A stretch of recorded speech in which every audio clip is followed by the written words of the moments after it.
ప్రభునందు అత్యంత ప్రియ దేవుని సంగమా, మన ప్రభువును రక్షకుడునైన క్రీస్తు యేసు పరిశుద్ధమైన నామమున మీ అందరికీ శుభాలు తెలియచేయుచుంటున్నాను. తిరిగి మనలను దేవుడు తన పాద సన్నిధికి బైబిల్ స్టడీ ద్వారా నడిపించినందుకు దేవాదేవునికి వందనాలు.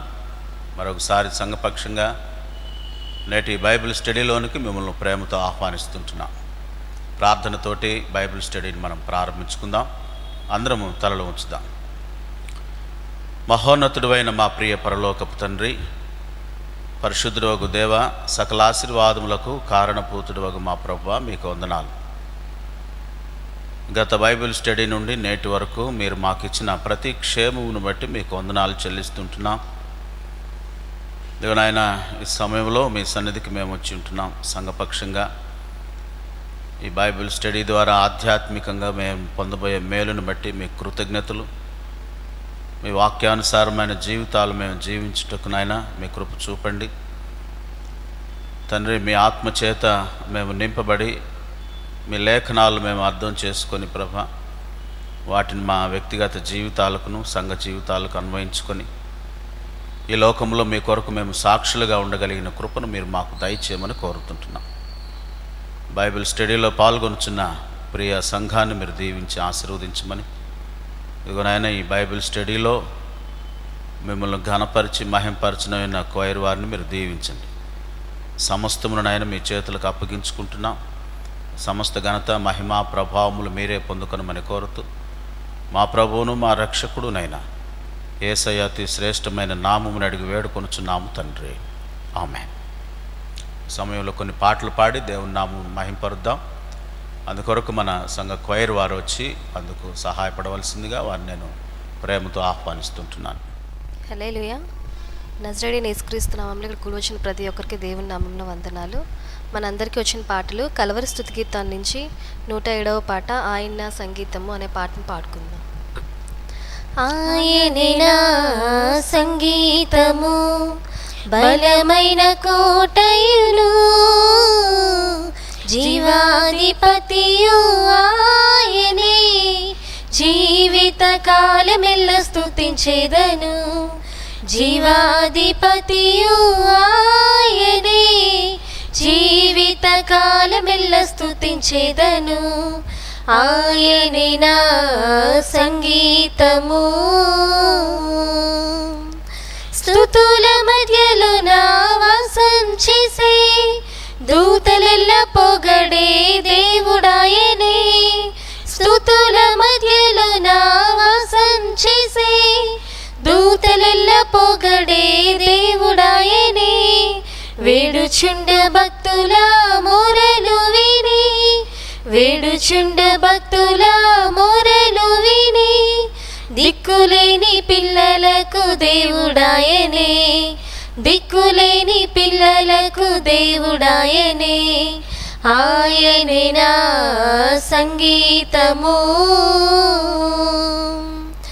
ఇతరు ముగ్గురు నా నామమున ఏకీభవించిన వారి మధ్యలోన, ఇతరు ముగ్గురు నా నామమున ఏకీభవించిన వారి మధ్యలోన, ఉండేదనని నా మన దేవుని, ఉండేదనని నా మన దేవుని, కరములు తట్టి నిత్యం కీర్తించేదను, కరములు తట్టి నిత్యం కీర్తించేదను. ఆయనే నా సంగీతము. సృష్టికర్త క్రీస్తు యేసు నామమున జీవిత కాలమెల్ల కీర్తించేదను. రాకడలో ప్రభుతో నిత్యముందును, మ్రొక్కెదము స్తుతింతుము పొగడెదము, మ్రొక్కెదము స్తుతింతుము పొగడెదము. ఆయనే నా సంగీతము, బలమైన కోటయును, జీవాధిపతియు ఆయనే, జీవిత కాలమెల్ల స్తుతించేదను. జీవాధిపతియు ఆయనే, జీవిత కాలమెల్ల స్తుతించెదను, ఆయనే నా సంగీతము. హల్లెలూయా.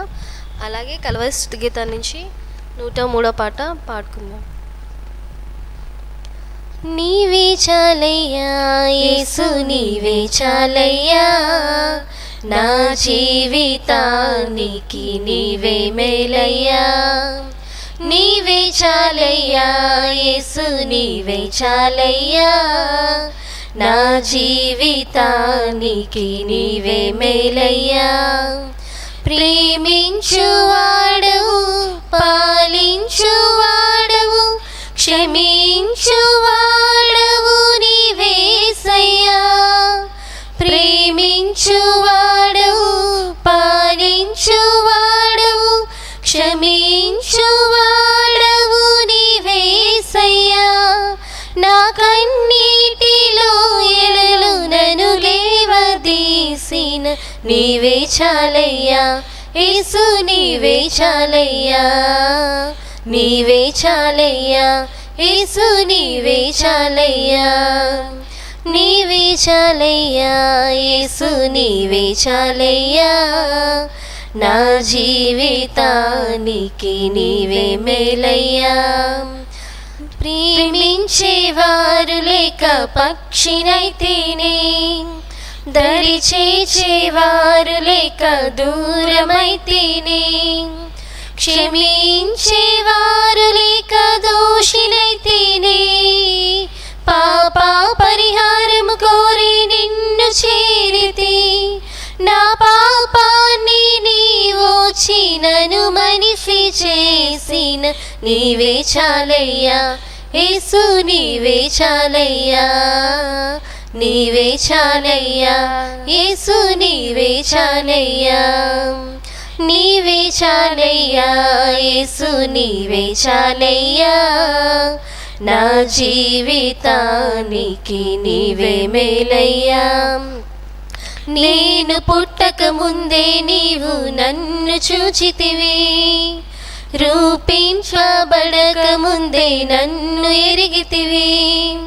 పిండముగా ఉన్నప్పుడే నన్ను ఏర్పరచితివి, ఏ అర్హత లేకున్నా నన్ను ప్రేమించితివి. నీ కల్వారి ప్రేమలో నన్ను గెలుచుకున్నట్టి నీవే చాలయ్యా యేసు, నీవే చాలయ్యా, నీవే చాలయ్యా యేసు, నీవే చాలయ్యా. నీవే చాలయ్యా యేసు, నీవే చాలయ్యా, నా జీవితానికి నీవే మేలయ్యా. నీవే చాలయ్యా యేసు, నీవే చాలయ్యా, నా జీవితానికి నీవే మేలయ్యా. ప్రేమించువాడవు, పాలించువాడవు, క్షమించువాడవు నీవేసయ్యా. ప్రేమించువాడవు, పాలించువాడవు, క్షమించువాడవు నీవేసయ్యా. నా కన్నీటిలో ఎలు నన్ను లేవదీసిన నీవే చాలయ్యా యేసు, నీవే చాలయ్యా, నీవే చాలయ్యా యేసు, నీవే చాలయ్యా, నీవే చాలయ్యా యేసు, నీవే చాలయ్యా, నీవే చాలయ్యా యేసు, నీవే చాలయ్యా. హల్లెలూయా. మరొకసారి ప్రభు పేరట మీ అందరికీ ఈ ప్రత్యేకమైన శుభాలు తెలియచేయుచుంటున్నాను. ఇప్పటి వరకు మనలను పాటల్లో నడిపించి ఈ యొక్క సమయం కొరకై మనలను ఉజ్జీవింప చేసిన సంఘ క్వైర్ వారికి మనందరి పక్షాన హృదయపూర్వకమైన వందనాలు చెల్లిస్తూ ఉంటున్నాను. ప్రియులారా, నేడు మనము అపోస్తులైన పౌలు కొరింథీయులకు రాసిన మొదటి పత్రిక 5వ అధ్యాయాన్ని మనం అధ్యయనం చేయబోతుంటున్నాం. గత 4 అధ్యాయాల్లో కొరింథీ సంఘంలోని ప్రాముఖ్యమైనటువంటి బలహీనతలను పౌలు గారు ఎత్తి చూపుచున్నటువంటి సందర్భాలను మనం అధ్యయనం చేశాము. విశేషముగా వారిలో విభజనకు గల కారణాన్ని గురించి కూడా పౌలు గారు మొదట హెచ్చరిక చేశారు. వారి నాయకులను వారు ఆధారం చేసుకొని వారు విభజింపబడుతూ ఉంటున్నారు, ఇంకా ఉప్పొంగుచూ ఉంటున్నారు. వారి జ్ఞానమును బట్టి, వాక్చాతుర్యాన్ని బట్టి, రకరకాల మానవ సంబంధమైన ఆధిక్యతలన్నిటిని బట్టి వారు ఉప్పొంగి ఇలాగున విభజింపబడడానికి వారు కారకులు అవుతుంటున్నారని పౌలు గారు వారిని హెచ్చరిక చేశాడు.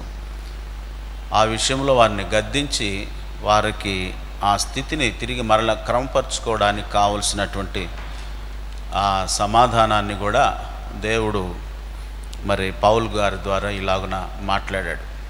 కనుక 4 అధ్యాయాల్లో మనం ఈ విషయాలను గమనించాం. ఇప్పుడు 5వ అధ్యాయంలో పౌలు గారు మరొక బలహీనతను, కొరింథీ సంఘములో ఉన్నటువంటి మరొక బలహీనతను గురించి హెచ్చరిక చేసి ఆయన మాట్లాడుతూ ఉంటున్నాడు. ఏమిటి ఈ బలహీనత అంటే లైంగిక అవినీతి లేక దుర్నీతిని గూర్చినటువంటి విషయం. మీరు బైబిల్ తెరచి 5వ అధ్యాయాన్ని మీరు గమనించవలసిందిగా ప్రభు పేరట నేను మీకు మనవి చేయుచున్నాను. పౌలు కొరింథీలకు రాసిన మొదటి పత్రిక అధ్యాయము 5. నేను మీ కొరకు మొదటి 3 వచనాలు నేను చదువుతున్నాను. మీలో జారత్వం ఉన్నదని వదంతి కలదు. మీలో ఒకడు తన తండ్రి భార్యను ఉంచుకున్నాడట. అట్టి జారత్వము అన్యజనుల్లోనైనను జరగదు. ఇట్లుండి మీరు పొంగుచున్నారే గాని మీరెంత మాత్రము దుఃఖపడి ఇలాంటి కార్యము చేసిన వారిని మీలో నుండి వెలివేసిన వారు కారు. నేను దేహ విషయమై దూరముగా ఉన్నను, ఆత్మ విషయమై సమీపముగా ఉండి మీతో కూడా ఉండినట్లుగానే ఇట్టి కార్యము ఇలాగు చేసిన వారిని గూర్చి ఇదివరకే తీర్పు తీర్చి ఉన్నాను. ప్రియ దేవుని బిడ్డలారా, దేవుని సంఘము పరిశుద్ధముగా ఉండాలని దేవుడు కోరుకుంటున్నాడు. ఆయన పరిశుద్ధుడై ఉన్నాడు కనుక ఆయన ప్రజలు పరిశుద్ధులై ఉండాలి. ఆ పరిశుద్ధతను భంగపరిచే విషయాలు సంఘంలో కానీ లేక విశ్వాస యొక్క జీవితంలో కానీ విశ్వాసుల కుటుంబాల్లో కానీ ఉండడము అది దేవునికి ఏమాత్రం కూడా ఇష్టం లేదనే సత్యాన్ని మనం గ్రహించవలసిన వారమై ఉంటున్నాం. కనుక ఈ 3 వచనాలలో ఈ లైంగిక దుర్నీతి విషయమై పౌలు గారు ఇక్కడ మాట్లాడుతూ ఉంటున్నాడు. విశేషముగా వారిలో ఉన్న ఈ లైంగిక దుర్నీతి ఏమై ఉన్నదంటే జారత్వము అనే మాట చెప్తున్నాడు. ఈ జారత్వము అది చాలా పాపభూయిష్టమైనది. సంఘంలోని లేక విశ్వాసలోని పరిశుద్ధతను భంగపరిచి అది ఒక పులిపిండిలాగా ఆ సంఘమంతటినీ పాడు చేసే ఒక దుర్నీతికరమైనటువంటి చర్యగా మనం ఇక్కడ గమనించవలసిన వారమై ఉంటున్నాం. కొరింథీ సంఘంలోనున్న దుర్నీతిని గూర్చినటువంటి వదంతిని, దానికి పాల్పడిన వారిని సంస్కరించడానికి నిరాకరించిన నాయకులను పౌలు ఇక్కడ ప్రస్తావించి మాట్లాడుతూ ఉంటున్నాడు. మొదటి 8 వచనాలలో మనం చూస్తాం. పరిశుద్ధుల సమూహముగా సంఘం తన సభ్యులలో దుర్నీతిని సహించడం కానీ అనుమతించడం కానీ లేక దానిని ఖండించకుండా ఉండడం కానీ చేయకూడదని పౌలు గారు హెచ్చరిక చేస్తూ ఉంటున్నాడు. కనుక వారి యొక్క నైతికపరమైన దేవుని విషయంలో వారు జీవించవలసినటువంటి ఒక క్రమశిక్షణ, పరిశుద్ధ జీవితమును గూర్చినటువంటి క్రమశిక్షణ విషయంలో వారు తప్పిపోవడాన్ని పౌలు మొట్టమొదటిగా వారిని హెచ్చరిక చేసి మాట్లాడుతూ ఉంటున్నాడు. వారికి కట్టుబాటు అవసరమైనది.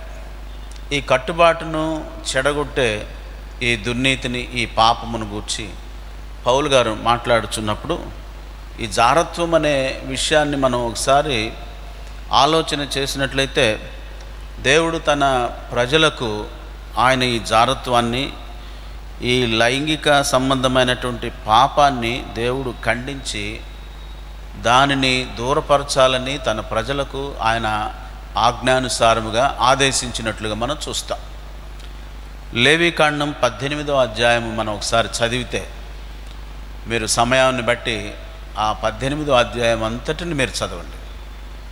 లైంగిక సంబంధమైనటువంటి పాపము, ఆ పాపము ఏ ఏ రూపాల్లో ఉంటుందో, ఎటువంటి పరిస్థితుల్లో అటువంటి పాపము మనుషుల మధ్య చోటు చేసుకుంటుందో దాని విషయమై లేవీకాండము 18వ అధ్యాయం అంతటిలో కూడా దేవుడు తన ప్రజలకు ఆజ్ఞానపూర్వకంగా హెచ్చరిక చేస్తున్నాడు తన సేవకుడైన మోషే ద్వారా. అలాగనే తన ప్రజలు తన సన్నిధికి చేరు ప్రతి సమయంలో కూడా వారు దేవుని పరిశుద్ధతను వారు జ్ఞాపకం చేసుకొని వారు కూడా పరిశుద్ధులుగా ఉండడానికి ప్రయత్నం చేయవలసిన అవసరం ఉన్నది అని కూడా దేవుడు సెలవిచ్చాడు. ఇప్పుడు నూతన నిబంధనలోనికి మనం వచ్చినప్పుడు దేవుడు తన కుమారుడు క్రీస్తు యేసు ద్వారా ఆయన రక్తము ద్వారా సంఘాన్ని కొన్నాడు. ఆ సంఘానికి శిరస్సుగా క్రీస్తు ఉన్నాడు. సంఘ శరీరముగా క్రీస్తు శరీరముగా ఉన్నటువంటి సంఘము క్రీస్తు యొక్క ఆజ్ఞలను ఆయన పరిశుద్ధతను పాటిస్తూ జీవించవలసిన అవసరం ఉన్నది. ఇటువంటి సమయంలో ఈ సంఘములో క్రీస్తు శరీరముగా ఉన్నటువంటి సంఘములో ఉన్నటువంటి ఈ దుర్నీతిని దేవుడు ఖండిస్తూ మాట్లాడుతూ ఉంటున్నాడు, హెచ్చరిక చేస్తూ మాట్లాడుతూ ఉంటున్నాడు. పౌలు ద్వారా దేవుడు ఈ విషయాలను వారిని గద్దించి మాట్లాడుతూ ఉంటున్నాడు. ప్రియులారా, వారిలో ఉన్నటువంటి ఈ లైంగికమైనటువంటి దుర్నీతిని మనం గమనించినప్పుడు జారత్వం ఉన్నదనే మాట పౌలు గారు డైరెక్ట్గా వారిని హెచ్చరిక చేసి మాట్లాడుతూ ఉంటాడు. పౌలు పత్రికలు మనం చదువుతున్నప్పుడు విశ్వాసులను ఉద్దేశించి ప్రోత్సాహకరమైన విషయాల్లో చాలా బలముగా ప్రోత్సాహాన్ని ఇస్తూ ఉంటాడు. ఇంకా అంత మాత్రమే కాదు, అభినందించవలసిన విషయాల్లో కూడా చాలా గొప్పగా అభినందిస్తాడు. ఈ ప్రోత్సాహకరమైన అభినందకరమైనటువంటి విషయాలన్నింటినీ ఎలాగూ పౌలు గారు చెప్తూ ఉంటాడో, అలాగనే పాపం విషయంలో సంఘములో ఉన్నటువంటి చెడు విషయంలో కూడా అంతే సూటిగా హెచ్చరిక చేసి ఖండిస్తున్నటువంటి సందర్భాన్ని పౌలు గారి ఉత్తరాల ద్వారా మనం చూడవచ్చు. ప్రియ దేవుని బిడ్డలారా, కనుక ఇక్కడ డైరెక్ట్గా సంఘాన్ని ఉద్దేశించి ఆయన మాట్లాడుతున్నటువంటి మాట, మీలో జారత్వం ఉన్నదనే వదంతి కలదు అని అంటాడు. ఈ జారత్వం అనే మాట ఇంగ్లీష్లో పోర్నోగ్రఫీ అనే మాట వాడతారు. పోర్నోగ్రఫీ ఇది గ్రీకు మాట పోర్నియా అనే గ్రీకు మాట నుండి పోర్నోగ్రఫీ అనే ఆ పదాన్ని ఇంగ్లీష్లోనికి అది అనువదించబడింది. జారత్వము అనగా ఈ అపవిత్రత, మానవుని అపవిత్రపరిచే విషయాలలో ప్రముఖమైనది ఈ జారత్వము లేక వ్యభిచారము. 10 ఆజ్ఞల్లో దేవుడు తన ప్రజలకు ఆదేశించినటువంటి ఆజ్ఞను మనం చూస్తాం. నీ పొరుగువాని భార్యను అనే మాట మనం చూస్తాం. అలాగనే ఇంకా లైంగికపరమైనటువంటి విషయాల్లో దేవుడు మానవునికి కొన్ని హద్దులు నియమించాడు. అలాంటి విషయంలో కేవలము వివాహము ద్వారా, ఒక కుటుంబ వ్యవస్థ ద్వారా దేవుడు మానవునికి ఇటువంటి విషయాల్లో అనుమతిని దయచేస్తూ వివాహ వ్యవస్థను ఆయన రూపొందించాడు. కనుక దేవుని చేత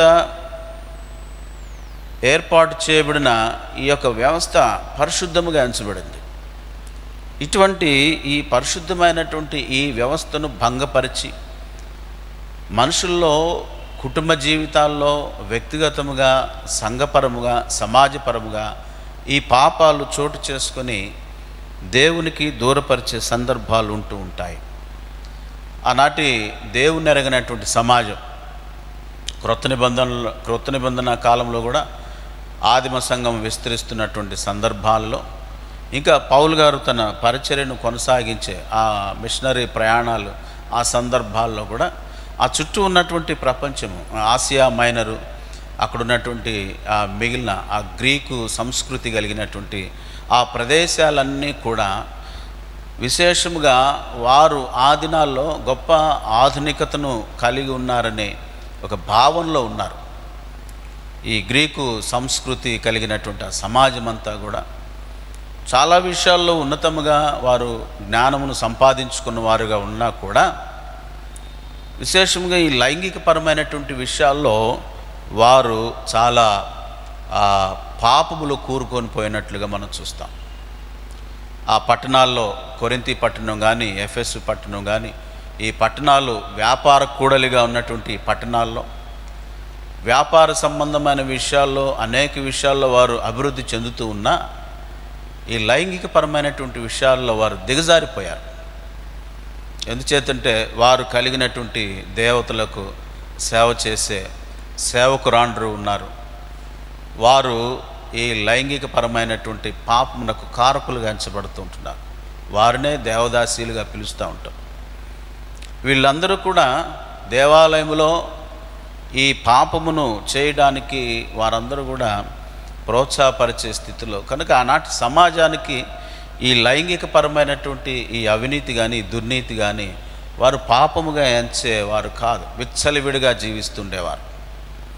అబ్రహాము కాలంలో కూడా సొదొమ గొమొర్రా పట్టణము ఎంత విచ్చలవిడితనాన్ని వారు ఇటువంటి పాప సంబంధమైన జీవితంలో వారు జీవిస్తున్నారో మనం చూసాం. ఇప్పుడు ఈ సమాజంలో కూడా ఇటువంటి సంస్కృతి కలిగినటువంటి ఆ సమాజంలో దేవుడు ఏర్పరచుకున్నటువంటి అన్యులైనటువంటి వీరిని దేవుడు తన కొరకు ప్రత్యేకపరచుకున్నాడు, పరిశుద్ధపరచుకున్నాడు కనుక వారు ఆ పాపము నుండి తిరిగి మరలా వారు లేవనెత్తబడాలి. వారు తమ పాపముల విషయంలో, తమ యొక్క దేవుని పరిశుద్ధత విషయంలో వారు ఎంత జాగ్రత్తగా ఉండాలో దేవుడు హెచ్చరిక చేస్తూ ఉంటున్నాడు.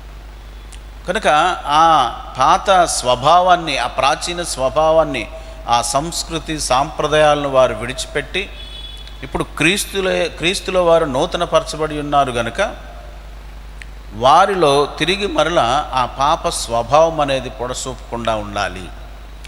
ఈ జారత్వము ఆ దినాల్లో వారికి క్రైస్తవేతరులైనటువంటి అన్యులకు అది పాపము కాకపోవచ్చును, కానీ దేవుని దృష్టిలో ఇది పాపముగా ఎంచబడుతూ ఉంటుంది. ఆ సంస్కృతి నుండి వచ్చినటువంటి వేరు తిరిగి మరలా అటువంటి పాపపు స్థితిలోనికి వెళుతూ ఉంటున్నారు. ఈ జారత్వము వావి వరసలు లేనటువంటి స్థితిని తెలియజేస్తా ఉంది ప్రియులారా. ఇక్కడ పౌలు గారు ఈ సంఘంలో ఉన్నటువంటి జారత్వాన్ని గురించి హెచ్చరిక చేసినప్పుడు కూడా ఇక్కడ ఉన్నటువంటి విషయాన్ని మనం చూస్తాం. ఏమిటది? ఆ జారత్వం ఏమిటంటే, మీలో ఒకడు తన తండ్రి భార్యను ఉంచుకున్నాడట అన్నమాట. తన తండ్రి భార్య అనగా ఒక పినతల్లి, తనకు పినతల్లిగా ఉన్నటువంటి ఈ విషయంలో ఇశ్రాయేలీయులు ధర్మశాస్త్రం ద్వారా హెచ్చరిక చేయబడ్డాడు. ఇటువంటి జారత్వాన్ని ఆనాటి సంఘము, కొరింథీ సంఘము కలిగి ఉన్నది.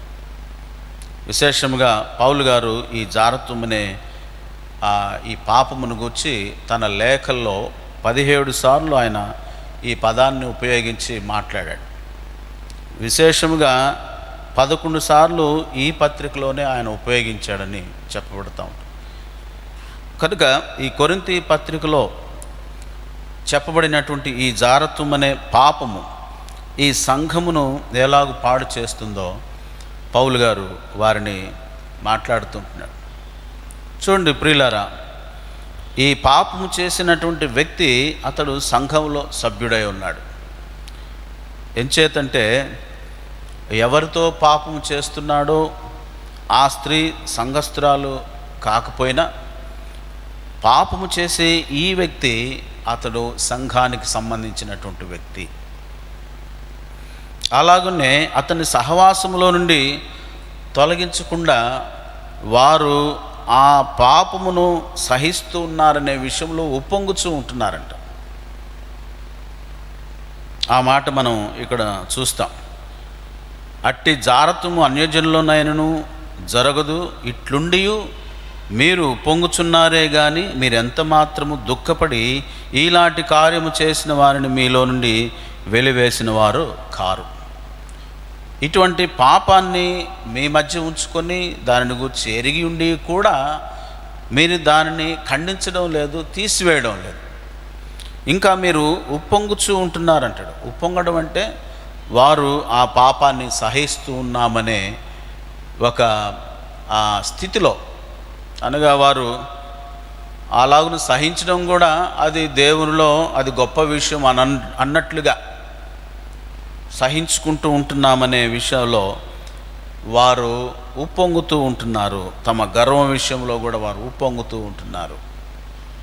చాలా సందర్భాల్లో విశ్వాసులు వారు కొన్ని పాప సంబంధమైన విషయాలను వారు ఎరిగి కూడా వాటిని హెచ్చరిక చేయకుండా ఉండడంలో గల కారణం ఏమిటంటే, ఒకవేళ వాటిని సహిస్తూ ఉన్నాం, దేవుడు సహించమన్నాడు కదా, అందుకొరకు వాటిని సహించుకుంటూ పోతూ ఉండడమే మన పని అన్నట్లుగా ఉంటూ ఉంటారు. ఈ సహించడం అనేది దేవుని సంబంధమైనటువంటి విషయం గనక నేను దేవుడు నన్ను ప్రత్యేకంగా చూస్తాడనో ఏదో ఒక ఆధ్యాత్మికమైనటువంటి గర్వము విశ్వాసుల్లో పడసూపే ప్రమాదం ఉన్నదనే సత్యాన్ని మనం గమనిస్తూ ఉంటున్నాం. అందుచేత వారు ఈ పాపమును గూర్చి ఉప్పొంగటం కాదు, కానీ ఆ పాపమును సహిస్తున్నామనే విషయంలో వారు ఉప్పొంగుతూ ఉంటున్నారు. ఈ సందర్భంలో పౌలు వారిని హెచ్చరిక చేసేది ఏమిటంటే, మీరు అట్టి పాపము చేయుచున్నటువంటి వ్యక్తి విషయంలో మీరు సరి అయినటువంటి క్రమశిక్షణా చర్యను తీసుకోవడం లేదు.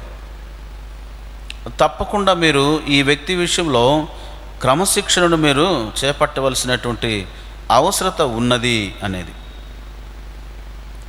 ఎందుచేతంటే పరిశుద్ధుల సహవాసముగా సంఘం తన సభ్యులలో దుర్నీతిని అనుమతించడం కానీ సహించడం కానీ ఏమాత్రము చేయకూడదు.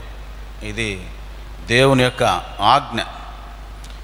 ఇటువంటి చేయకూడనటువంటి విషయాన్ని వారు సహిస్తూ చేస్తూ ఉండడాన్ని పౌలు ఖండించి, ఈ ఖండన ద్వారా ఆ వ్యక్తిని క్రమశిక్షణకు తీసుకోవాలి, క్రమశిక్షణ చర్యను ఆ వ్యక్తి పైన తీసుకోవాలని పౌలు గారు ప్రోత్సహించి మాట్లాడుతూ ఉంటాడు. పౌలు గారి యొక్క దృష్టిలో ఇటువంటి చర్య విషయమై క్రమశిక్షణ చర్యను తీసుకోవడానికి గల 3 కారణాలు మనం ఒకసారి గమనించినట్లయితే, ఎందుకు ఈ వ్యక్తుల పట్ల క్రమశిక్షణ చర్యలు తీసుకోవాలి, పౌలు గారి యొక్క ఉద్దేశం ఏమిటో మనం ఒకసారి చూద్దాం. మొదటి కారణం ఏమిటంటే, దోషి యొక్క మేలు కొరకు. ఎవరైతే తప్పు చేశారో వారి ఆధ్యాత్మిక జీవిత మేలు కొరకు మనము ఈ క్రమశిక్షణ చర్యను తీసుకోవలసినటువంటి అవసరత ఉన్నది. ఇలాగున ఈ చర్య తీసుకోవడం వలన తను ఎలాగూ మేలు పొందుతాడంటే, అతడు బహిష్కరణకు గురి అయితే దానికి కారణము తన పాపమని గుర్తించి తాను క్షమాపణ పొంది తిరిగి మరలా విశ్వాసులతో సమకూర్చబడడానికి ఇది కారణమవుతూ ఉంటుంది. అంటే వ్యక్తిగతముగా పాపము చేసినటువంటి వ్యక్తి తన పాపమును గుర్తించడానికి ఇది దోహదపడుతుంది, ఆ వ్యక్తి పట్ల క్రమశిక్షణ చర్యను తీసుకోవడం బట్టి. రెండవ కారణం ఏమిటంటే, సంఘము యొక్క పవిత్రత కోసం. దేవుడు తన పరిశుద్ధతను తన సంఘములో కూడా ఉండాలని ఆయన కోరుకున్నాడు. సంఘంలో కూడా లోకం వలె పాపము ఇటువంటి విషయాల్లో ఉండకూడదు. సంఘము లోకములో ఉన్న లోకము సంఘములో ఉండకూడదు ప్రియులారా. కనుక లోక సంబంధమైనటువంటి పాపమంతటిని సంఘము సహిస్తూ ఉండడం అనేది అది దేవుని చిత్తంలో సరైనటువంటి విధానం కానే కాదు. ఇటువంటి పాపం ఉండడం వలన సంఘములో నైతిక విలువలు దెబ్బతినిపోతాయి. ఒక వ్యక్తిని చూచి మరొక వ్యక్తి అటువంటి పాపములు చేయడానికి పురికొల్పబడుతూ ఉంటాడు. మూడో విషయం ఏంటంటే, లోక కళ్యాణం కోసం.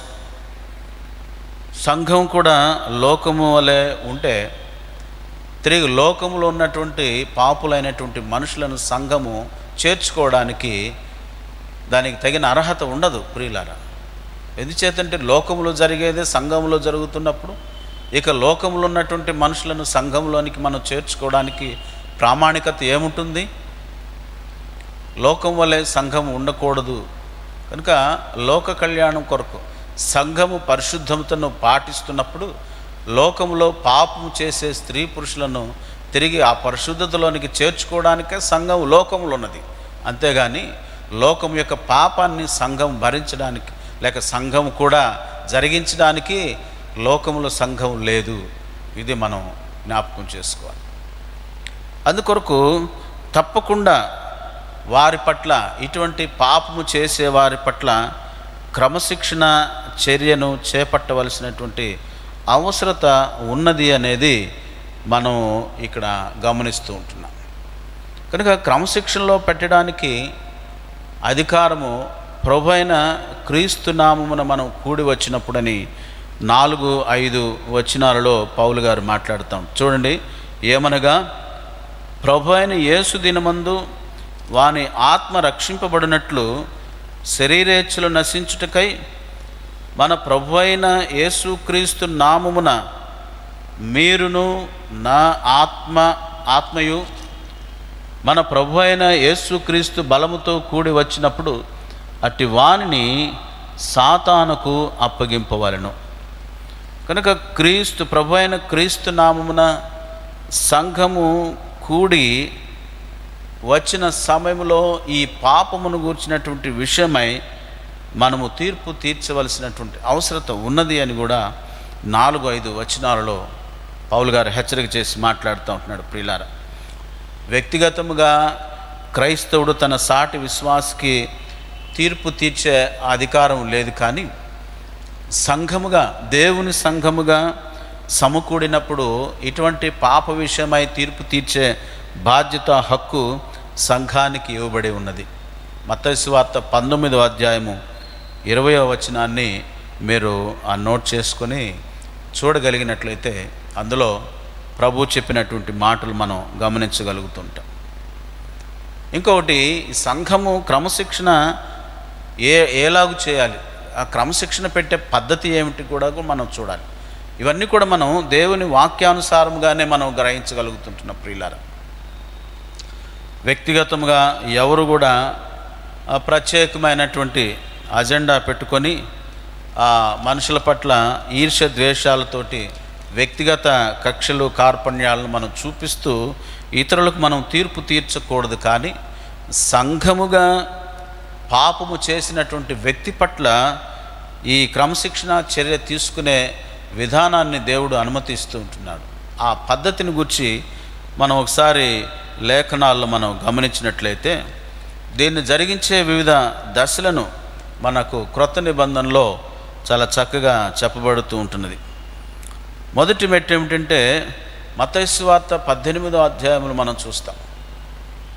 ఒకరిని క్షమించే విషయంలో, ఒకరి విషయంలో తీర్పు తీర్చే విషయంలో ఎలాంటి వ్యవహారాన్ని మనం జరిగించాలో అనే మాటలు మనం చూస్తాం. ప్రియులారా, అందులో మత్తయి సువార్త 18వ అధ్యాయము 25వ వచనంలో ఒక వ్యక్తి తను రుణపడినటువంటి విషయాన్ని గురించి దేవుడు ఆ రుణాన్ని తీర్చే విషయంలో 25వ వచనంలో ఒక మాట మాట్లాడుతూ ఉంటారు. ఒకసారి చూద్దాం. మత్తయి సువార్త 18వ అధ్యాయము 25వ వచనంలో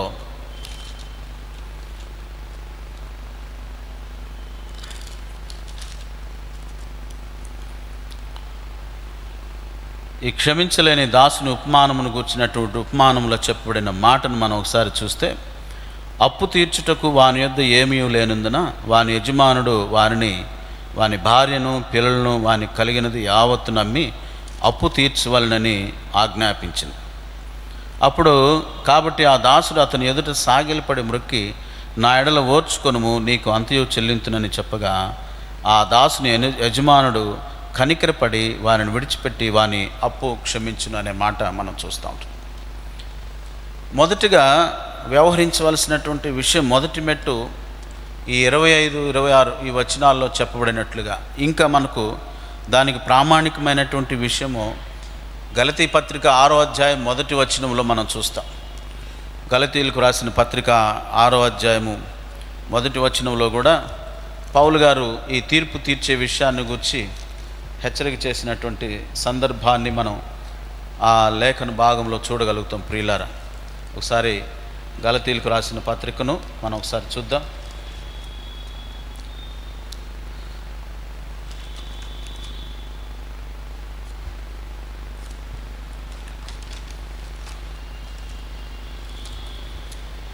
గలతీయులకు రాసిన పత్రిక 6వ అధ్యాయము 1వ వచనాన్ని నేను మీకు చదువుతున్నాను.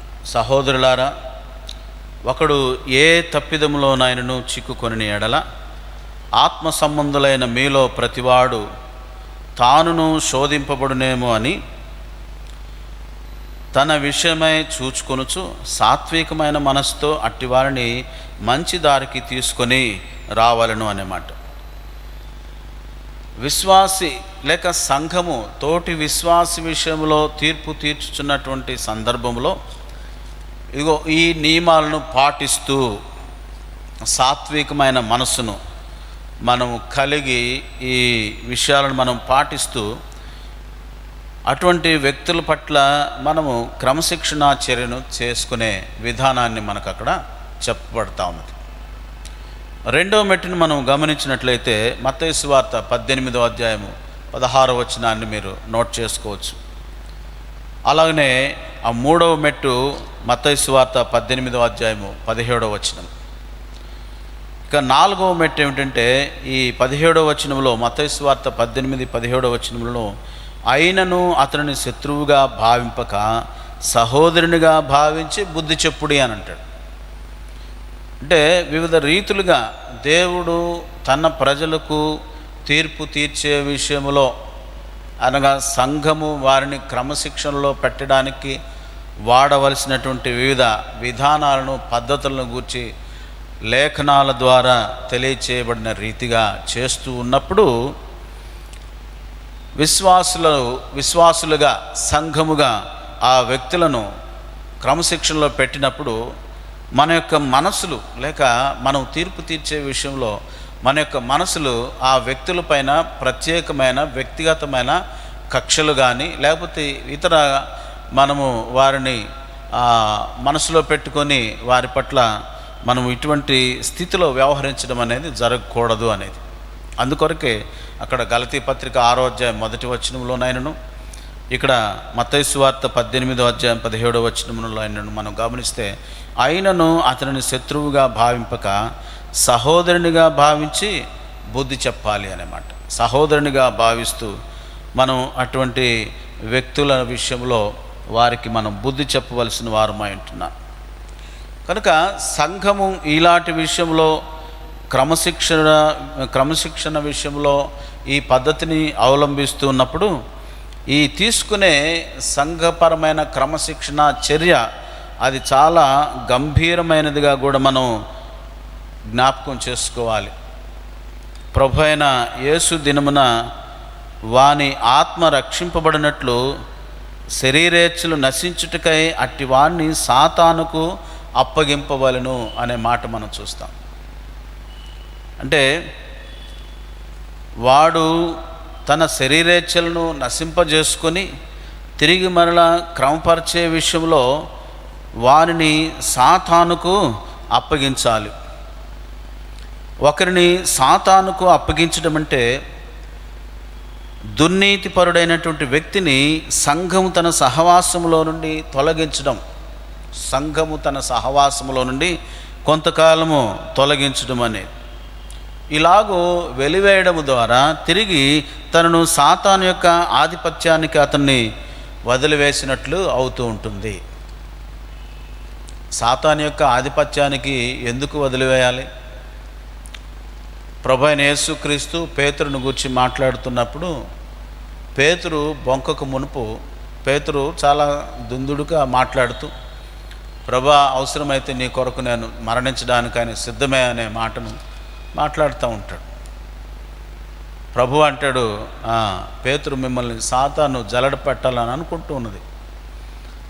సాతానుడు మిమ్మల్ని జల్లెడ పట్టి మిమ్మల్ని అలాగ పరీక్షించాలనే సాతాను కోరుకుంటూ ఉన్నదనే మాట చెప్తాడు ప్రభు.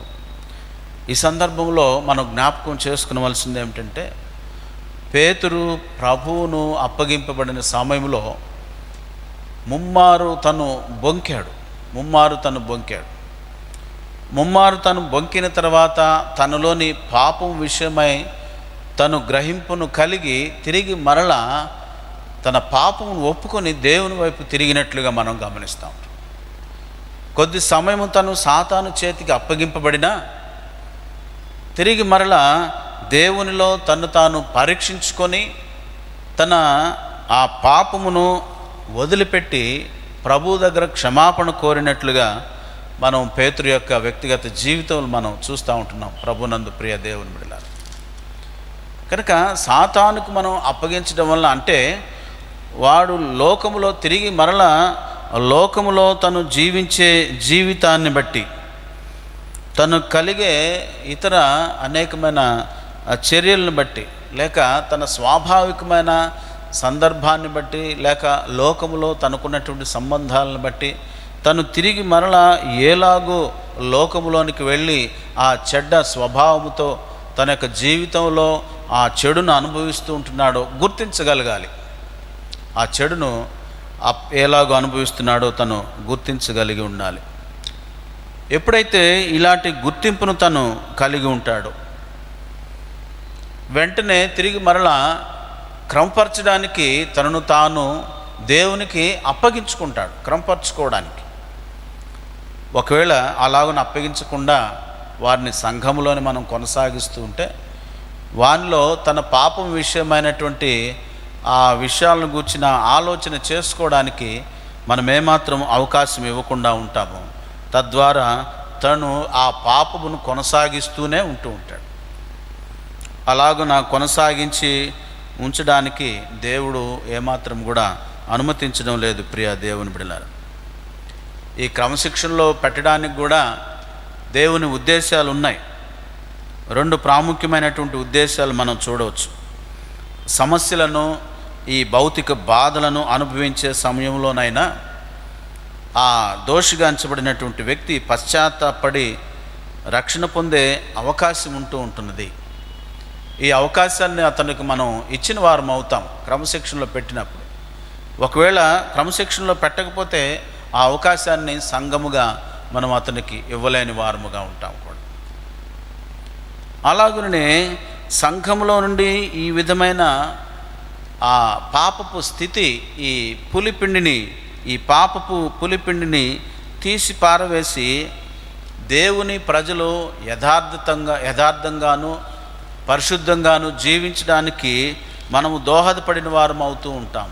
ఆ వ్యక్తిని ఈ క్రమశిక్షణ చర్యను తీసుకోవడానికి, తద్వారా మనము సంఘానికి మేలు చేసిన వారం అవుతాము కూడా. రెండో విషయం ఏంటంటే, క్రైస్తవ జీవితానికి స్వస్తి చెప్పి లోకములో కలిసిపోయినటువంటి వ్యక్తుల విషయంలో వారి రక్షణ కొరకు సంఘం ఇవే చర్యలు అమలు చేయాలని దేవుని వాక్యం ద్వారా తెలియచేయబడతా ఉంది, హెచ్చరిక చేయబడతా ఉంది. మనము తిమోతికి రాసిన మొదటి పత్రిక 1వ అధ్యాయము 20వ వచనముని మనం ఒకసారి చదువుకొని దీనికి అన్వయిస్తూ పోల్చుకుంటూ ఒకవేళ మనం చదవగలిగితే, ఇటువంటి పాపమును గూర్చి సంఘములో ఇటువంటి పాపమును గూర్చి పౌలు గారు ఏమని మాట్లాడతాడంటే, ఈ పాపము పులిపిండి వంటిది అని అంటాడు. మనం 6వ వచనమును చూద్దాం ఒకసారి. మీరు అతిశయపడట మంచిది కాదు, పులిసిన పిండి కొంచెమైనను ముద్దంతయు పులియజేయనని మీరు ఎరుగరా? మీరు పులిపిండి లేనివారు గనుక క్రొత్త ముద్ద అవుటకై ఆ పాతదైన పులిపిండిని తీసి పారవేయుడి. ఇంతేకాక క్రీస్తు అను మన పస్కా పశువు వధింపబడను అని అంటాడు. ఈ పాపమును పులిపిండితో పోల్చబడినట్లుగా మనం చూస్తాం. పులిపిండి పాపానికి సాదృశ్యంగా ఉన్నది. పాత నిబంధన కాలంలో దేవుని ప్రజలు పస్కాను వారు ఆచరించిన తర్వాత పులియని రొట్టెల పండుగను వారు 7 దినాలు వారు ఆచరించవలసిన అవసరం ఉన్నది. అది దేవుని చేత ఆజ్ఞ వారికి ఇవ్వబడింది. ప్రియులారా, ఈ పులియని రొట్టెల పండుగను వారు ఆచరించే సమయంలో ఎప్పుడూ కూడా పులవనటువంటి పొంగనటువంటి రొట్టెలను మాత్రమే వారు స్వీకరించాలి. అందులో పులిసినది ఏది కూడా ఉండకూడదు. పులిసిన దానిని తీసి పారవేయాలి, బయట పారవేయాలి. ఎందుచేతంటే ఈ పులిసిన పిండి ముద్దంతయు కూడా పులవ చేస్తూ ఉంటుంది. ప్రియులారా, దేవుని ప్రజలు ఈ పులిపిండి విషయంలో హెచ్చరిక చేయబడ్డారు. ఎప్పుడైతే వారు ఈ పులియని రొట్టెలను, ఈ పండుగను వారు ఆచరించవలసి ఉన్నదో, ఈ 7 దినాలు వారు ఈ పులియని రొట్టెలు లేక పొంగని రొట్టెలను వారు దేవుని సముఖములో స్వీకరించవలసిన వారుగా ఉన్నారు. కనుక ఈ పులియని రొట్టెలను వారు తీసుకునే ప్రతి సమయంలో దానిలో పులిసినది ఏది కూడా లేకుండా వారు చూసుకొనవలసిన అవసరత ఉన్నది. ఎందుచేతంటే ఈ పులిసిన పిండి ముద్దంతటిని కూడా పాడు చేస్తుంది.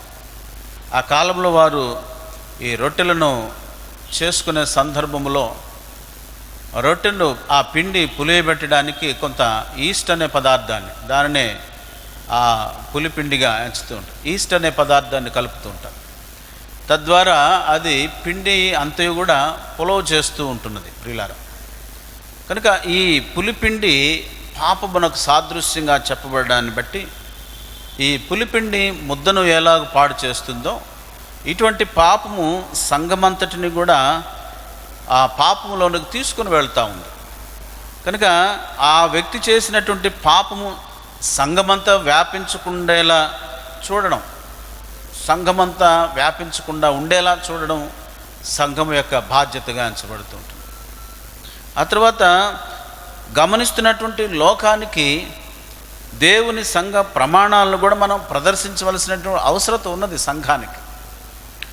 ఈ కారణాలన్నిటినీ మనం దృష్టిలో ఉంచుకొని ఇటువంటి పులిపిండితో ఎంచబడిన ఈ పాపమును తొలగించవలసినటువంటి ఆవశ్యకత ఉన్నది. ఎందుచేతంటే మనలో ఉన్న పాపమును తీసివేయడానికి క్రీస్తు యేసు పస్కా పశువుగా ఆయన వధింపబడి ఉన్నాడు.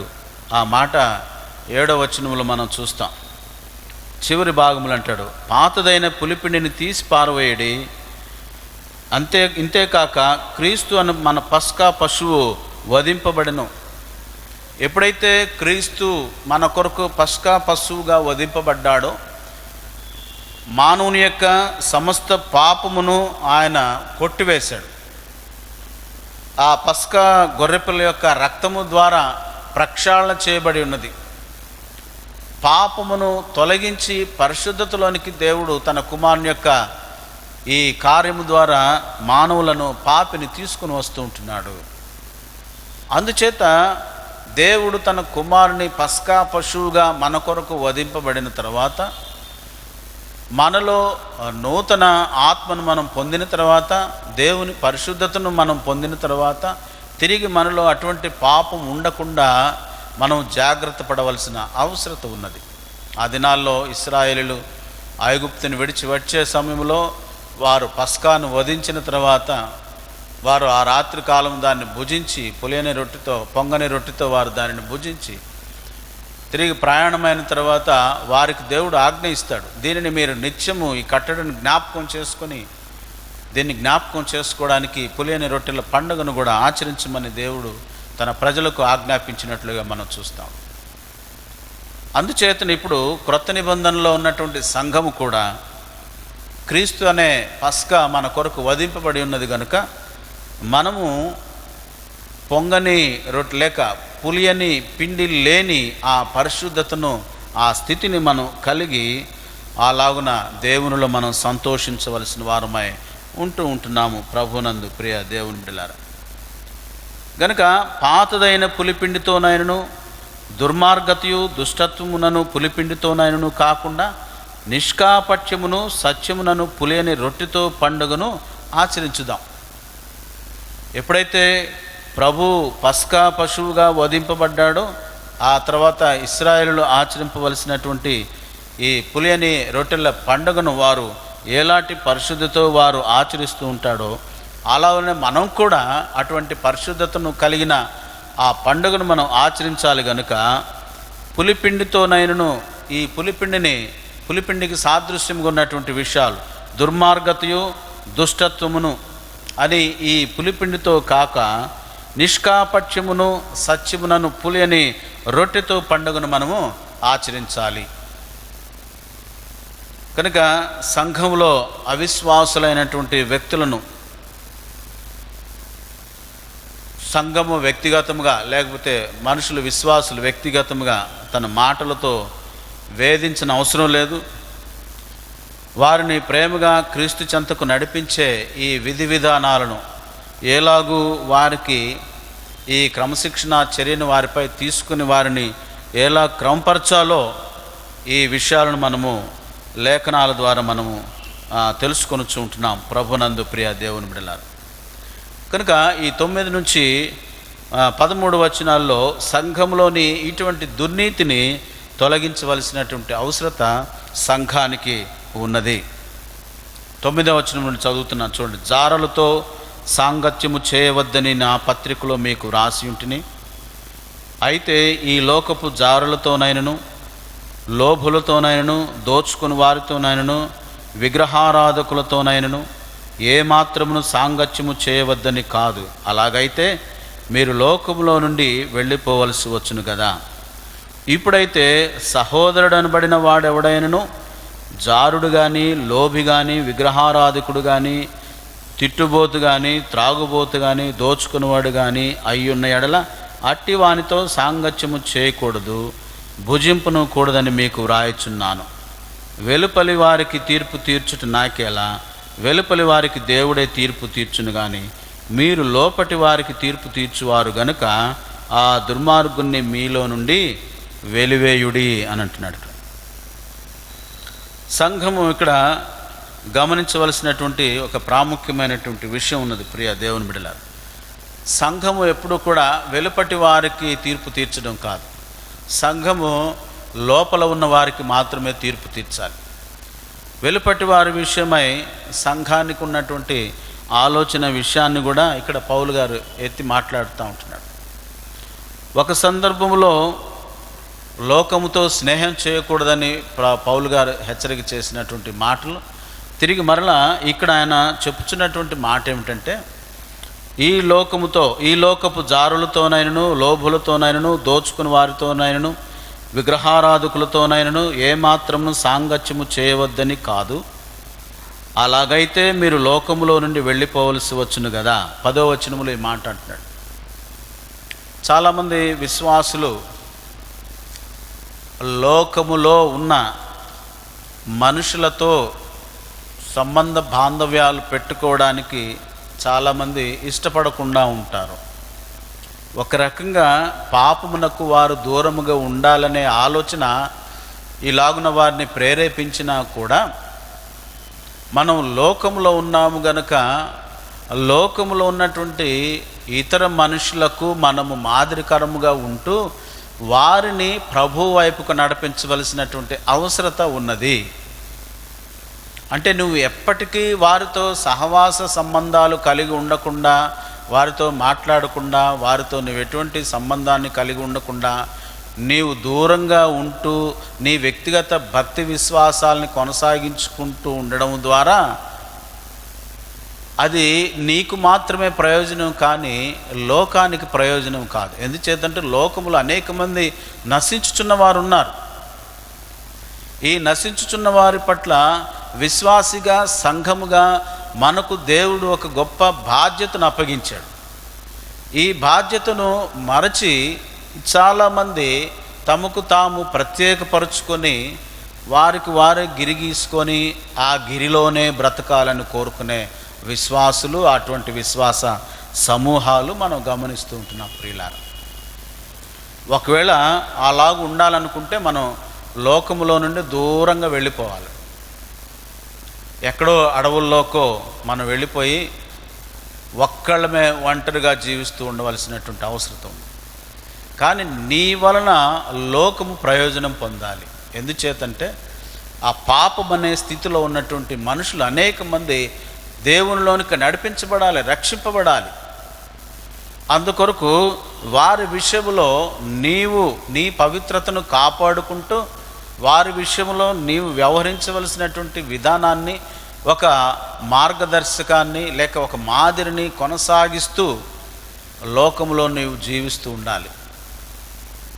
కనుక ఈ సందర్భంలో ఎక్కడో సంఘం వెలుపట ఉన్నటువంటి లోకాన్ని దూరపరిచి లోకమునకు అలాంటి తీర్పునిస్తున్నామని అనుకొని మనం బ్రతకడం కాదు, కానీ అసలు సంఘములో ఉన్నటువంటి లోకాన్ని, అంటే సంఘములో ఉన్నటువంటి పాపాన్ని, ఈ పాపాన్ని గుర్తించి ఈ పాపం విషయంలో తప్పిపోయిన వారిని మనం క్రమశిక్షణలో పెట్టవలసిన అవసరత ఉన్నది. ఈ విషయాన్నే పౌలు గారు 10 నుంచి 11, 12 వచనాలలో ఆయన మాట్లాడుతూ ఉంటాడు. చూడండి, 10వ వచనము చివరి భాగములు కూడా, అలాగైతే మీరు లోకములో నుండి వెళ్ళిపోవలసి వచ్చును కదా, ఇప్పుడైతే సహోదరుడు అనబడిన వాడెవడైనను జారుడు కానీ, లోభి కానీ, విగ్రహారాధకుడు కానీ, తిట్టుబోతు కానీ, త్రాగుబోతు కానీ, దోచుకున్నవాడు కానీ అయ్యున్న ఎడల అట్టి వానితో సాంగత్యము చేయకూడదు, భుజింపనకూడదని మీకు రాయిచున్నాను. సంఘము లోపల ఇటువంటి చర్యలు చేస్తున్నటువంటి వ్యక్తి, లేక సంఘము లోపల లోకాన్ని తీసుకొచ్చి లోక సంబంధమైన విషయాలను జరిగిస్తున్నటువంటి వ్యక్తితో సహవాసం చేయవద్దు అంటున్నాడు. కొంతకాలం ఆ వ్యక్తిని ఈ సహవాసమునకు దూరంగా ఉంచమని చెప్తున్నాడు. అది కొంతకాలమే ప్రియులారా, శాశ్వత కాలం కాదు. శాశ్వత కాలం వారిని వెలివేయటం అనేది కాదు, దేవుడు దాన్ని ఒప్పుకోవడం లేదు. వారు తిరిగి మరలా క్రమపరిచేంత వరకు వారితో ఈ సహవాసాన్ని కొంతకాలం మనం దూరంగా ఉంచవలసినటువంటి అవసరత ఉన్నది. ఎప్పుడైతే మనము ఆ విషయంలో వారిని అలాగున గద్దించి వారిని దూరపరుస్తామో, వారు తప్పకుండా వారి యొక్క పాపం ఒప్పుకొని విడిచిపెట్టి తిరిగి మరలా సంఘముతో సమకూడడానికి వారు ఇష్టపడుతూ ఉంటారు ప్రియులారా. కనుక 12, 13 వచనాల్లో వెలుపలి వారికి తీర్పు తీర్చుట నాకేలా, వెలుపలి వారికి దేవుడే తీర్పు తీర్చును కానీ మీరు లోపటి వారికి తీర్పు తీర్చువారు గనక ఆ దుర్మార్గుని మీలో నుండి వెలివేయండి.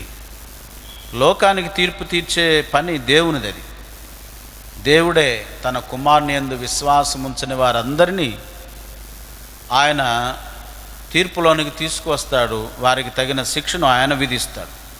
లోకానికి తీర్పు తీర్చే బాధ్యత మనది కాదు. మనము సంఘములోని విశ్వాసుల పట్ల, ఆ పాపము చేసిన విశ్వాసుల పట్ల మనము వ్యవహరించవలసినటువంటి ఈ తీరును మనము జాగ్రత్తగా గమనించాలి. కనుక విశ్వాసులు తోటి విశ్వాసుల మీద అనవసరమైన పై విమర్శలు చేయడం పనికిరాదు, కానీ సమస్య తీవ్రమైన పాపముగా కానీ, దుర్నీతి కానీ, తప్పుడు ప్రవర్తన కానీ, భక్తిహీనులతో కొనసాగడం కానీ అయితే సంఘం అలాంటి సభ్యులను దేవుని వాక్యానుసారంగా తీర్పు తీర్చి దైవిక ప్రమాణాలు సంఘంలో నెలకొల్పవలసిన అవసరత ఉన్నది. ఈ ప్రమాణాలు నెలకొల్పకుండా కొనసాగుతున్నటువంటి సంఘాలు వారు తమను తాము పాపములోనికి నెట్టివేసుకుంటూ ఉంటున్నారు. తెలియకుండానే వారు పాపంలోనికి పడిపోతూ ఉంటున్నారు. ప్రభునందు ప్రియ దేవుని బిడలారా, ఇలాంటి స్థితిని ఖండించని సంఘం ఏదైనా సరే వ్యక్తిగతముగా వారు నష్టపోతుంటున్నారు. వారు దేవుని యొక్క ఆ తీర్పు విషయంలో తప్పకుండా వారు బాధ్యత వహించవలసిన వారుగా ఉంటున్నారు. ఎందుచేతంటే ఈ పాపమును ఖండించకుండా, అటువంటి ఆ పాపమును చేసే వ్యక్తులను కొంతకాలం దూరంగా ఉంచకుండా వారిని అలాగనే ఉంచుకొని వారితో కలిసి సహవాసం చేస్తూ వారిని ప్రోత్సహిస్తూ వారి విషయంలో ఇంకా అనేక రకాలుగా సంఘం సంతోషిస్తూ ఉంటే ఇది ఎంతమాత్రం కూడా దేవునికి ఇష్టమైన పని కానే కాదు. ఆనాటి కొరింథీ సంఘానికి మాత్రమే పౌలు గారు ఈ పత్రిక రాసి ఉండడు, కానీ దేవుని యొక్క సంకల్పము, ఆయన దీర్ఘ ప్రణాళిక. దేవుడు భవిష్యత్తును చూసే దేవుడు గనుక ముందు తరాలకు కూడా ఈ విషయాలన్నీ అవసరమైనవనే పౌలు గారి ద్వారా దేవుడు ఈ లేఖలను మన కొరకు ఇప్పటికీ ఉపయోగకరముగా, ప్రయోజనకరముగా, మనము దేవునిలో క్రమశిక్షణలో ఉండడానికి అవసరమైన రీతిగా దేవుడు వీటిని మన కొరకు ఉంచాడని మనం విశ్వసించాలి. ఎప్పుడో ఆ 2000 సంవత్సరాలు ఆ పూర్వము జరిగినటువంటి ఈ సంఘటనలు, ఆనాటి సంఘము, ఆ విశ్వాసులు, వారి విశ్వాసుల యొక్క చర్యలు అవి అప్పటి వరకే పరిమితం కాలేదు. ఒకవేళ అక్కడ పౌలు గారి యొక్క లేఖల ద్వారా అప్పటి ఆ సంఘం అక్కడ క్రమపరచబడి తిరిగి అదే పరిశుద్ధతను ఇప్పటి వరకు మనం కూడా కొనసాగిస్తూ ఉంటే, మనలో ఎటువంటి పాపము లేకుండా దోషరహితులముగా మనం ఉంటే, ఒకవేళ మనకి ఇది అవసరం లేకపోవచ్చు. కానీ ప్రతి జనాంగములో కూడా, ప్రతి యుగములో కూడా సంఘము ఎప్పుడు కూడా బలహీనతలతోనే ఉంటూ ఉన్నది. సంఘము ఎందుకు బలహీనతలతో ఉన్నదంటే, సంఘములోని విశ్వాసులు బలహీనులు. విశ్వాసులు ఎవరంటే మనుషులే. మనుషులు ఎప్పుడు కూడా బలహీనులే. ఈ బలహీనతలు ఎప్పుడు కొనసాగుతూనే ఉంటున్నాయి కనుక ఎప్పటికప్పుడు సంఘము వీటి పట్ల దృష్టి ఉంచి సంఘములో ఉన్నటువంటి ఇటువంటి పులిపిండిని తొలగించుకోవడానికి ప్రయత్నం చేస్తూనే ఉండాలి. ఈ ప్రయత్నం నిరంతరం కొనసాగే చర్య ప్రియులారా. ఎక్కడో ఒక చోట ఆగిపోయి ఫుల్ స్టాప్ పెట్టేది కాదు. ప్రభు రాకడ వరకు మనము జీవిస్తున్నప్పుడు, ఒకవేళ వ్యక్తులముగా ప్రభు రాకడ వరకు మనం ఉండకపోవచ్చు, కానీ సంఘం ఉంటుంది. సంఘము నిరంతరము ప్రభు రాకడ పర్యంతం వరకు కొనసాగబడుతూ ఉంటుంది. ఈ కొనసాగబడుచున్న క్రమంలో తరం వెంబడి తరం వస్తూ ఉంటుంది. ఒక తరము దేవుణ్ణి ఎరిగిన వారుగా ఉండొచ్చు, మరొక తరము దేవుణ్ణి ఎరగని వారుగా ఉండవచ్చు. అటు సమయంలో వారు పాపంలోనికి నెట్టివేయబడతా ఉంటారు. అటువంటి వారికి కూడా ఈ లేఖనాలు ఎంతో ప్రయోజనకరమై ఉన్నవి.